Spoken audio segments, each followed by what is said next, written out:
Respected and Honorable Dr. H.S. Rawat ji, I request you, sir, to please come on the dais and spare a few words with us. So please come with your gracious and golden presence. And we really respect you. Thank you, sir, for coming here. Welcome, sir. Thank you, बहुत बहुत धन्यवाद आपका। बहुत अच्छा mic संचालन किया आपने और कर रही हैं। सबसे पहले तो मैं बहुत बहुत धन्यवाद देता हूं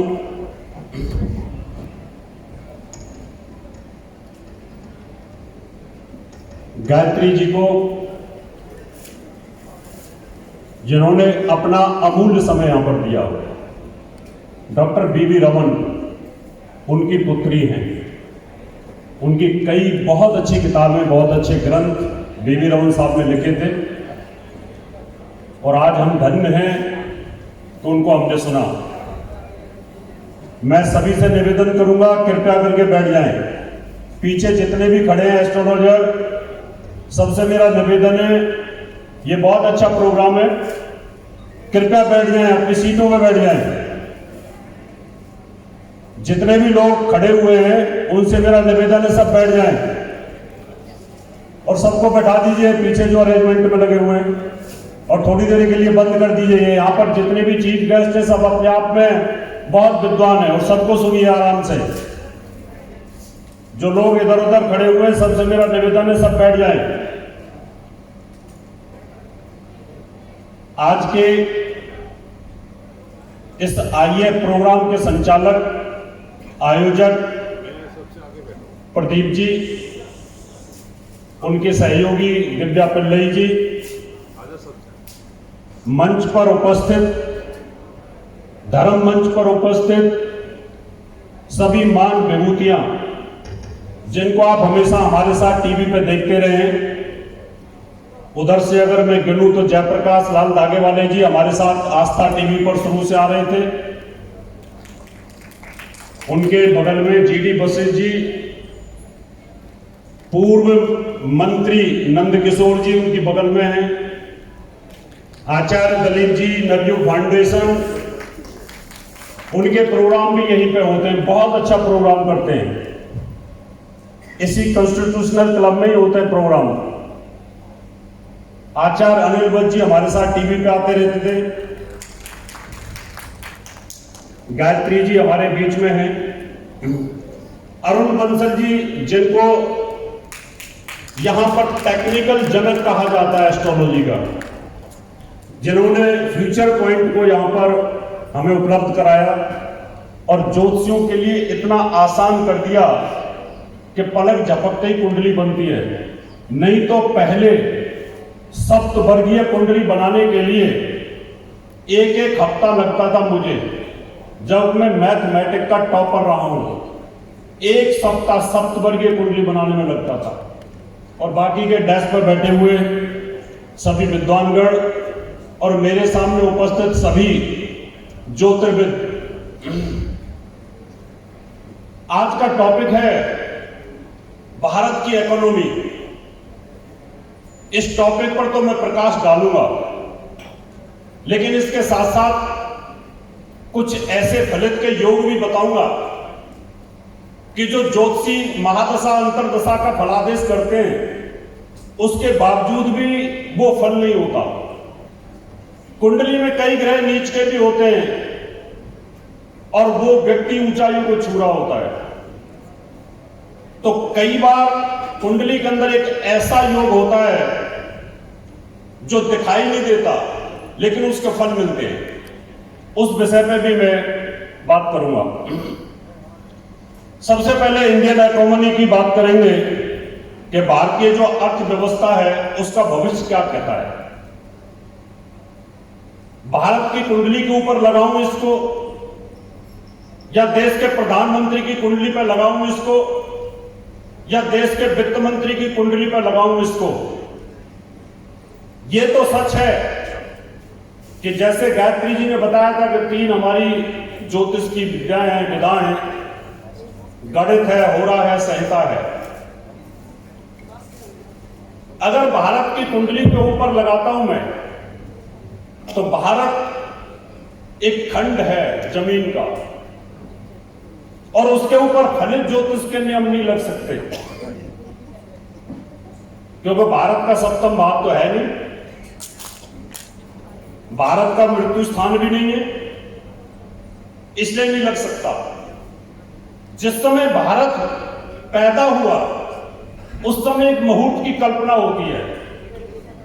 मान लो मैं आज कोई मुहूर्त करता हूं, उस समय की जो कुंडली हम मुहूर्त कुंडली खींचते हैं, उस कुंडली पे जो गोचर के ग्रह होते हैं, उस समय जो गोचर की महादशा चलती है, उसकी कल्पना तो कर सकता हूं मैं कि जिस समय भारत आजाद हुआ उस समय वृष लगन की कुंडली थी, कालसर्प योग था, केंद्र में कोई ग्रह ही नहीं था। भारत के छठे भाव में बृहस्पति बैठे हुए हैं, दूसरे भाव में मंगल बैठे, दूसरे भाव में मंगल निष्फली हो जाते हैं और कालसर्प योग 5 ग्रह तीसरे भाव में बैठे हुए हैं। अब किसी भी ज्योतिषी से पूछा जा सकता है भारत की इकोनॉमी क्या कहती है। ज्योतिषी क्या करेंगे कि भारत की कुंडली पर लगाते हैं, टीवी की डिबेटें भी करते हैं। मैं खुद उन डिबेटों में शामिल हुआ हूं कि जो भारत की कुंडली के ऊपर आज के ग्रह लगा करके बोलते हैं, भारत की महादशा के ऊपर बोलते हैं कि भारत की चंद्रमा की महादशा चल रही है, तो भारत की इकोनॉमी का क्या होगा। इसलिए मित्रों, आप सब विद्वान हैं और सब ज्योतिष करते हैं और मंच पर बैठे हुए वो सुपर विद्वान है, वो भी करते हैं, वो रिसर्चर है, रिसर्च करते हैं। समस्या ये आती है कि मुझे भारत की कुंडली की महादशा के अनुरूप फलादेश करना चाहिए या उस भारत को ड्राइव करने वाले वित्त मंत्री पर करना चाहिए या देश के प्रधानमंत्री पर करना चाहिए।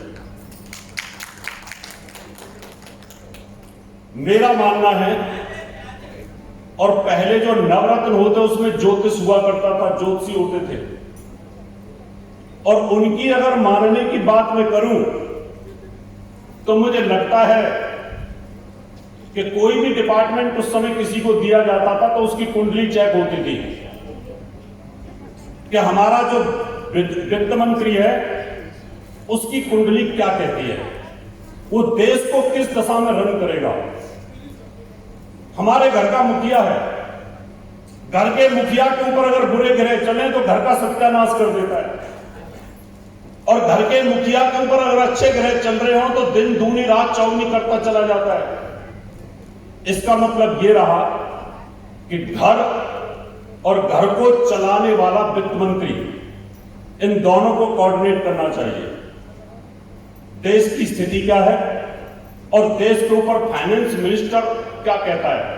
क्या फाइनेंस मिनिस्टर भारत की कुंडली, जिस समय भारत आजाद हुआ उस समय भारत की कुंडली के साथ आज उसके ग्रह क्या कोरिलेट करते हैं, पहला प्रश्न।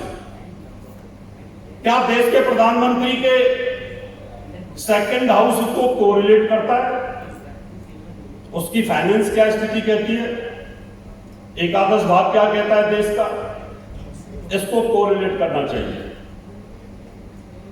तो मैंने इसको शोध किया। जब अरुण जेटली जी प्रधानमंत्री वित्त मंत्री बने थे उस समय भी इसको कोरिलेट किया था, और तब मैंने कहा था मगर देश की स्थिति ठीक नहीं रहेगी। क्यों कहा था? ज्योतिष के अंदर कुंडली मिलान का एक चैप्टर होता है जिसमें तारा दोष होता है जो भाग्य को इंडिकेट करता है। मेरा भाग्य देश के भाग्य के साथ कैसा है, क्या मैं वित्त मंत्री बनता हूं तो देश को ऊपर उठा दूंगा, और अगर मैं वित्त मंत्री बनता हूं और कहीं मेरा भाग्य देश के लिए सर्वनाशक तो नहीं, कहीं नुकसान तो नहीं करेगा, तो ये भी हो सकता है। तो अरुण जेटली जी का जो नक्षत्र था वो कृतिका नक्षत्र में पैदा हुए, और हिंदुस्तान का, भारत का जो नक्षत्र है वो पुष्य नक्षत्र है। अब पुष्य नक्षत्र और कृतिका नक्षत्र, क्या ये दोनों देश की इकोनॉमी को सही दिशा में लेके जा सकते हैं? अब मान लो हम गिनना शुरू करते हैं तो तारा मिलान के अंदर ये होता है कि जन्म संपद विपद क्षेम प्रत्यरी साधक बद ग्रह मैत्री परम मित्रता 3 5 7। अगर विपत्ति आती है, प्रत्यरी और बद आता है, तो आप अमेरिका के भी अगर प्रेसिडेंट बन जाए तो आपकी इकोनॉमी डाउन आएगी। क्यों? कि ज्योतिष तो यही कहती है, ऋषि पाराशर जी तो यही कहते हैं। अब पुष्य नक्षत्र भारत का है। भारत के कुंडली के ऊपर वित्त मंत्री बनने वाले अरुण जेटली उनके नक्षत्र तक गिनते हैं। पुष्य से गिनना शुरू करें। पुष्य, आश्लेषा, मघा, पूर्वा फाल्गुनी, उत्तरा फाल्गुनी, हस्त, चित्रा, स्वाति, विशाखा, अनुराधा, ज्येष्ठा, पूर्वाषाढ़ा, उत्तराषाढ़ा, श्रवण, धनिष्ठा, शतभिषा, उत्तरा भाद्रपद, पूर्वा भाद्रपद, रेवती, अश्विनी, भरणी, कृत्तिका। 12 और 10 22। अब 22 को 9 दूनी 18, यानी अगर हम भाग देते तो 4 शेष बचेगा। कोई बहुत शुभ नहीं रहा, मध्यम रहा। इसका मतलब अरुण जेटली जी जब वित्त मंत्री थे तो भारत की स्थिति बहुत ज्यादा खराब नहीं थी। अब सीतारमण जी बन गई। निर्मला सीतारमण का जो नक्षत्र है वो धनिष्ठा नक्षत्र है। अब धनिष्ठा नक्षत्र पुष्य नक्षत्र से धनिष्ठा नक्षत्र अगर हम गिनते हैं तो वो तीसरा नक्षत्र बनता है। वो भी बता देता हूं कैसे बनता है। आप गिनना शुरू करिए। पुष्य से पुनर्वसु, पुष्य, आश्लेषा, मेघा, पूर्वा फाल्गुनी, उत्तरा फाल्गुनी, हस्त, चित्रा, स्वाति, विशाखा, अनुराधा, ज्येष्ठा, मूला, पूर्वाषाढ़ा, उत्तराषाढ़ा, श्रवण, धनिष्ठा। 12 और 4 16। अब इसको 9 से डिवाइड करो 16 को, बचे 7। कितने बचे? और 7वां होता है बध। जब से निर्मला सीतारमण बनी तब से हिंदुस्तान की इकोनॉमी का सत्यानाश होना शुरू हो गया, क्योंकि देश के लिए, देश के नक्षत्र के लिए निर्मला सीतारमण लकी नहीं है। अगर यही चीज किसी ज्योतिषी से पूछी होती मोदी साहब ने, तो हम तो मना कर देते कि मैं मत बैठाओ, क्योंकि भाई ज्योतिष के नियम तो यही कहते हैं। अब अनुराधा नक्षत्र मोदी जी का है। मोदी का जन्म जन्म का साथ है। दूसरी बार प्रधानमंत्री बन गए, तीसरी बार भी बन जाएंगे। वो अपनी गद्दी पे बैठे हुए हैं। अगर वित्त मंत्रालय वो ले लेते तो मुझे लगता है शायद अच्छा हो जाएगा कोई। इसका मतलब मायने ये नहीं रखता कि गाड़ी मारुति चला रहे हैं कि मर्सिडीज चला रहे हैं आप। मायने ये रखता है कि गाड़ी के अंदर ड्राइवर कौन सा बैठा है। अगर मारुति कार के अंदर भी ड्राइवर अगर आपका एक्सपर्ट बैठा हुआ है तो मर्सिडीज को क्रॉस कर जाएगा वो। इसलिए देश को चलाने वाले व्यक्ति उसकी कुंडली के ऊपर बड़ा निर्भर करता है। इसलिए अब हम बात करते हैं कि निर्मला सीतारमण क्या देश को उभार पाएंगे इकोनॉमी से? नहीं। वो जितने समय रहेंगी देश की इकोनॉमी डाउन होती चली जाएगी। क्यों? कि भारत के पुष्य नक्षत्र से और निर्मला सीतारमण का जो नक्षत्र है वो बध बनता है। इकोनॉमी पे डाउन पे डाउन, डाउन पे डाउन, डाउन पे डाउन जा रही है। और जब घर का खजांची, घर का वित्त मंत्री, घर का मुखिया अगर देश को पत्नी के गहने बेच बेच के चलाने लग जाए तो देश नहीं उभरता। अगर जमीन बेच बेच करके आप घर चलाओगे तो देश नहीं उभरता। आपको सोचना पड़ेगा कि देश चलाना कैसे है। आप एयर इंडिया बेच दोगे, आप दूसरा बेच दोगे, उससे पैसा ले आओगे, उससे पैसा ले आओगे, कितने दिन चलाओगे? देश का तो कोई नुकसान होगा। इसलिए मेरी आवाज अगर मोदी तक जा रही है तो मोदी जी रिसफल कर लो, और अच्छे ज्योतिषी बैठे या मंत्री जी बैठे हुए, इनसे पूछ लेना कि कौन सा नक्षत्र का बनाना है। इसलिए हम भारत की कुंडली पे नहीं लगा सकते। भारत को चलाने वाले व्यक्ति का विजन क्या है, उस व्यक्ति का विजन क्या है, वो किस प्रकार से देश को चलाएगा। पहले भी बहुत अच्छे अच्छे मिनिस्टर रहे, वित्त मंत्री रहे। पूरा संसार जब डूब रहा था तब भी हिंदुस्तान को नहीं डूबने दिया उन्होंने। आपके पास में अगर 100 रुपए हैं, घर की गृहिणी 100 रुपए में भी चला सकती है, और ना चला पाए तो लाख रुपए महीने के दे दो तब भी घर नहीं चलता है। ये चलाने वाले के विजन के ऊपर डिपेंड करता है। इसलिए प्रदीप जी, आज आपने टॉपिक रखा है हिंदुस्तान का जो अर्थशास्त्र वो क्या कहेगा। अब हम चलते हैं गोचर के ऊपर। भारत की कुंडली के अंदर वृष लगन की कुंडली है। पाकिस्तान पर अभी बृहस्पति नीच के हैं, 20 नवंबर तक नीच के रहेंगे। 20 नवंबर के बाद नीचता से हटेंगे, धन के कारक हैं, कर्म भाव पर आ जाएंगे, कुंभ राशि के अंदर आएंगे, फिर लाभ स्थान पर भी आएंगे। इसका मतलब अगले अभी 2 साल भारत की इकोनॉमी के अंदर उछाल आएगा। क्या आएगा? अच्छा होने का योग बनेगा। अब चाहे उस पद के ऊपर कोई भी बैठा हो, कई बार ऐसा होता है घोड़े पे आप किसी को भी बैठा दो, घोड़े में तो चलना है। हाथी पे किसी को बैठा दो, उसमें तो चलना है। अब देश के ऊपर कैसा भी वित्त मंत्री हो तो देश की जो इकोनॉमी है वो ऑटोमेटिकली अगले 2 सालों के लिए काफी अच्छी स्थिति में जाएगी। फिर उसके बाद मेष राशि में बृहस्पति का भ्रमण रहेगा, वो भी उसकी मित्र राशि है, वो भी बहुत अच्छा चलता रहेगा। इसका मतलब हम ये कह सकते हैं जैसे जैसे जब जब भी बृहस्पति नीच होता है तब तब हालत खराब होते हैं। 2008 और 9 के अंदर भी बृहस्पति की हालत खराब थी, नीच था। उस समय भी मनमोहन सिंह बहुत अच्छे अर्थशास्त्री थे, उसके बावजूद भी देश की हालत खराब हो गई थी। ग्रहों से हम चलते हैं, हमारा ब्रेन संचालित है। जैसे कि गायत्री जी ने कहा, ज्योतिष जो है रेडिएशन का विज्ञान है, ये रेडिएशन से चलता है, यानी लाइट से चलता है, और लाइट की कैलकुलेशन ज्योतिषी के पास होती है। इसलिए किसी भी देश के भविष्य के लिए ऐसा नहीं है कि भारत का इकोनॉमी के अंदर ही इंप्रूवमेंट आएगा, ये इंप्रूवमेंट सबके अंदर आएगा, क्योंकि पृथ्वी के ऊपर ये नियम लागू होते हैं। अब हम बात करेंगे कुछ इकोनॉमी के अलावा हट करके कुछ ऐसे योगों की कि जब आप ज्योतिष करते हैं तो उस समय पर आप योगों का ध्यान नहीं रख पाते। जब योग का ध्यान नहीं रहता तो कुंडली के अंदर कई बार वो योग काम कर रहा होता है।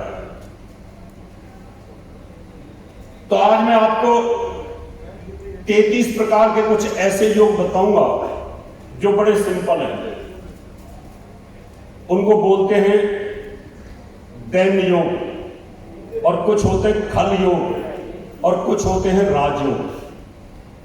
आपकी कुंडली के अंदर अगर सारे के सारे ग्रह खराब स्थिति में हैं लेकिन एक योग बना हुआ है तो उस योग का लिंक आपके जीवन के साथ जुड़ जाता है। होनहार बिरबान के होत चीखने पात। लगन का स्वामी छठे भाव के साथ राशि परिवर्तन करेगा, दैन्य योग बनेगा। दैन्य योग का मतलब दरिद्रता आएगी। ऐसा व्यक्ति अरबों का खरबों का मालिक होने के बावजूद भी कर्ज में डूब जाएगा इन दशाओं में चलने के ऊपर, जैसे ही दोनों दशाएं चालू होंगी। द्वितीय भाव का स्वामी छठे के साथ, छठे का द्वितीय के साथ दैन्य योग बन जाएगा, दरिद्र योग बन जाएगा। लगन का स्वामी अष्टम के साथ राशि परिवर्तन करेगा, दैन्य योग बन जाएगा। लगन का स्वामी 12वें भाव के साथ राशि परिवर्तन करेगा, दैन्य योग बन जाएगा। ये तो लगन की बात हो गई।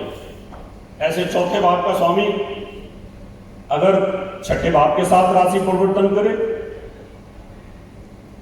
8वें से राशि परिवर्तन करे, 12वें भाव के साथ राशि परिवर्तन करे, इन परिवर्तनों को छोड़ देते हैं और कई बार इनको नजरअंदाज कर जाते हैं कि कुंडली के अंदर कहीं विपरीत राजयोग तो नहीं बना हुआ।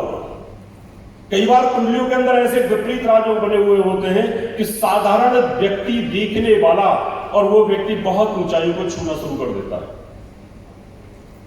तो आपकी लगन कुंडली का छठे, 8वें, 12वें भाव के साथ अगर राशि परिवर्तन होता है तो ये दैन्य योग बनते हैं। ये मंत्रेश्वर महाराज बोलते हैं अपनी फलदीपिका के अंदर, और ऋषि पाराशर जी भी इनको सपोर्ट करते हैं।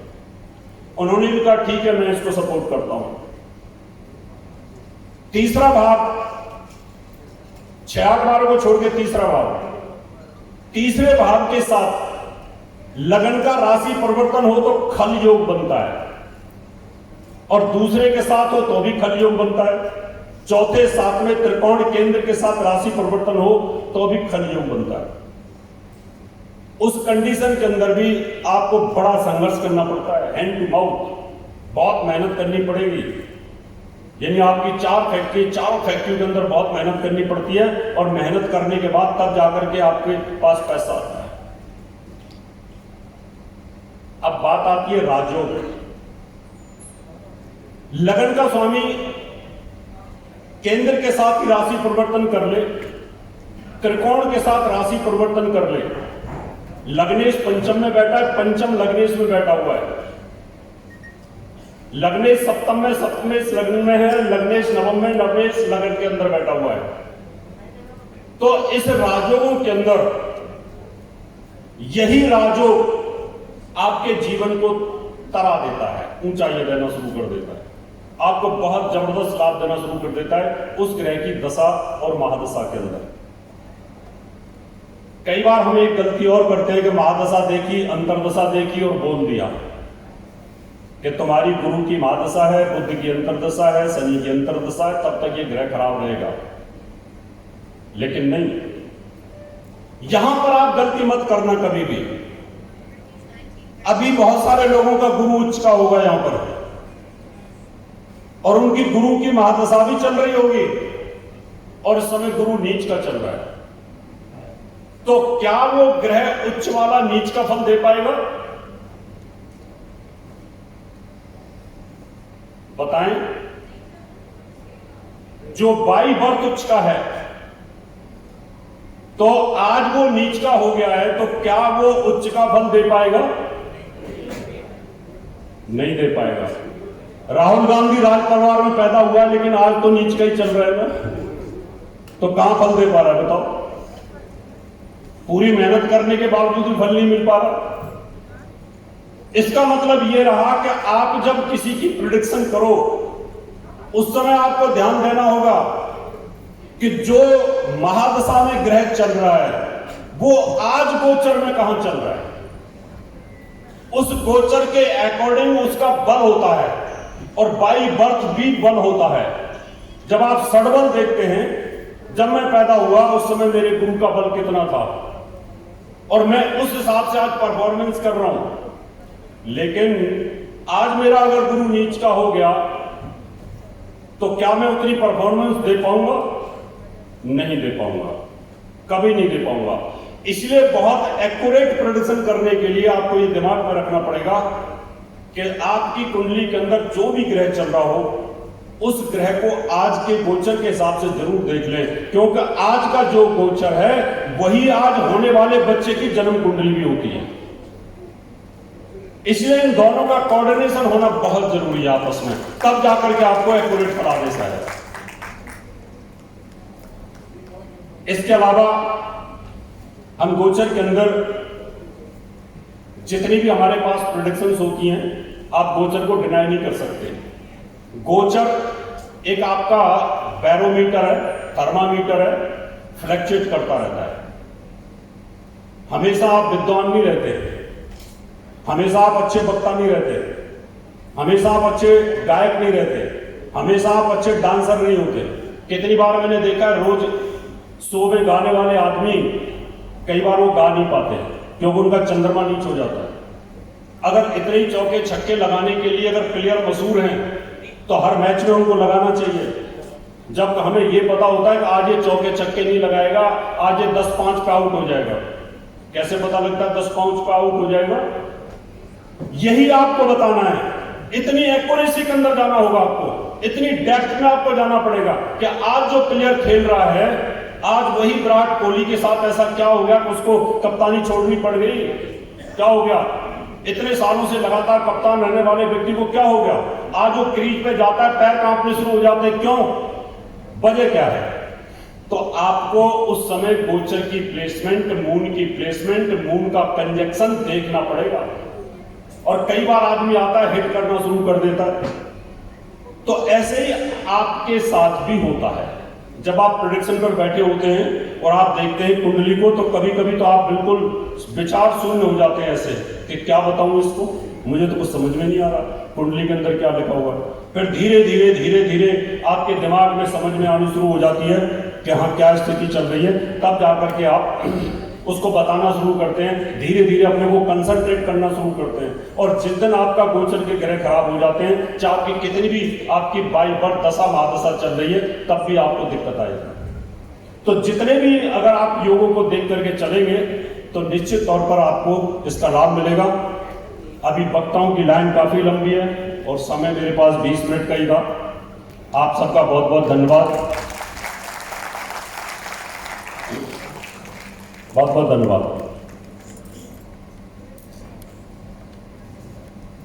Thank you so much, sir, respected Dr. H.S. Rawat ji, for your respected and honorable words. So now I invite our next speaker.